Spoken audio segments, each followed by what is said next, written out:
Oh, it is time for change. That is, again, from that promo for that Caliphate conference in the Netherlands. We've already had one in Illinois, the UK, Australia, and now one in the Netherlands. They are looking to bring everybody together, all the Islamic radicals of the world, and bring them together. Change. This is actually the Quranic concept of social justice, the highlights and hazards and risks of capitalism. This is actually by Mohammed Hussein, and it was printed originally in 1947, talking about social justice. That's why the radicals can work together, because they speak the same language. It's all about stopping the oppressors. Have you ever read anything about President Obama's family or his friends? They all believe that it is about colonialism and stopping the oppression. That's why he feels the way he does about the borders here in our own country. We're the oppressors. That's why he's so excited about social justice. The same thing is being used in the Islamic world. Change is about to hit the world. But this time around, the world will change in an instant. First time in human history. The latest attempt to protect us could be the most dangerous thing that has been done yet. And I think a lot of dangerous things have been done. And that is restricting gun ownership here in America. Progressives have figured out the naming thing. They know you can't come out and say it. You need a device. Mayor Bloomberg is one of the most anti-gun rights mayors possibly in the country, and that's saying something. He has pushed more gun regulations in ads by arguing that terrorists are getting guns too easily. Look at the latest effort by Bloomberg. Here we go. The latest Al-Qaeda plot instructs terrorists on how to buy guns in America. This is a golden opportunity. America is absolutely awash with easily obtainable firearms. You can go down to a gun show and come away with a fully automatic assault rifle without a background check. So what are you waiting for? Call your member of Congress. Tell them to close the loopholes that let terrorists and criminals buy guns.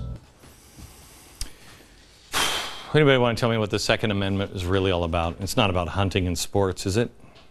What is it all about? Anybody? Second Amendment? You guys are the quietest audience I think I have ever had. Yes, sir. Second Amendment. The right to keep and bear arms. Why? Why do you want it? To protect oneself and their family. Against who? The government. Sorry? You crazy Tea Partier. The government. Why would you say the government? Because that's what we need protection from. Right. Now, you seem like a lunatic if you say that in today's society, but you're absolutely right. And the founders knew it. And the reason why they knew it is because they were trying to get themselves away from an oppressive government. And they studied history. Behind everything is history. Now let's think about this in modern day scenario, because I hate this argument. Oh, you're going to go up against a tank? Yes, if I have to. It's better than a frying pan. But let's just say we agree. Well, I don't want the terrorists to have any guns. Where do I sign up? And it gets passed into law. Let's think this through. Do you really think terrorists are going to say, oh, crap! Now where am I going to get my guns? I used to go over to New York and just grab a gun at the gun show and then fly back to Afghanistan and fight Americans there with an American gun that I got at a gun show. No. Darn you, Mr. Mayor Bloomberg. I'm not going to do that. Or is it more likely that terrorists will go to the gun show and kill you in the streets or your school or in Afghanistan? And if they can't get it there, they'll steal it. They'll buy it someplace else. They'll... This is me way out on a limb. Create fake documents? I really don't think terrorists and criminals give a flying crap about, well, let me ask you this on terrorists. Did they care about the harsh restrictions on hijacking a plane? Tell Congress that we don't want any terrorists hijacking planes. There are restrictions against that one. So why is this so important now? because who is going to protect you?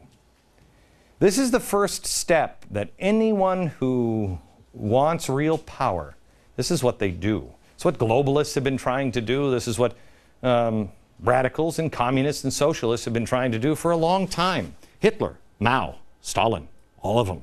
What do? Take away your right to bear arms. Why? I've been reading an awful lot about what happened in Poland, because I'm going over next week to Poland to do a special on, I'm doing a documentary called Finding Courage. And when I entered this idea, I wondered why more people didn't stand up. You know why? They didn't have a gun. They had nothing to stop or fight the Germans. They had nothing.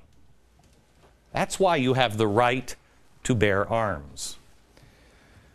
Police, unless they're on every single street corner, cannot stop crime. That's assuming that every policeman is not corrupt. But even then they can't stop crime, because they can't stop the things that they're not. They'll have to be in your house. All police can do is try to figure out what happened here. When the system is overwhelmed, and I mean the system on the entire planet, somebody had better be prepared to protect themselves, their families, their neighborhoods, and the freedom of all mankind. Never let them take your Second Amendment right, ever. It is a lie to think that you will be more protected without it. Our leaders don't get it. And that's why you're going to need all the help you can get. That's why you need to be prepared, not with weapons per se only. Sooner or later, you're going to need help. Now, I took off the board a few minutes ago what the latest thing they were calling me crazy for. But before that, can anybody remember what they were calling me crazy for? Before, you know, it was the caliphate in the Middle East is going to cause instability in Europe. You remember what they said? I was fear-mongering on something. That's one of the other things I wanted to talk to you about quickly here before we move on. I wanted just one more chance to say, please listen to this message before we end this program tomorrow night. Back in a minute.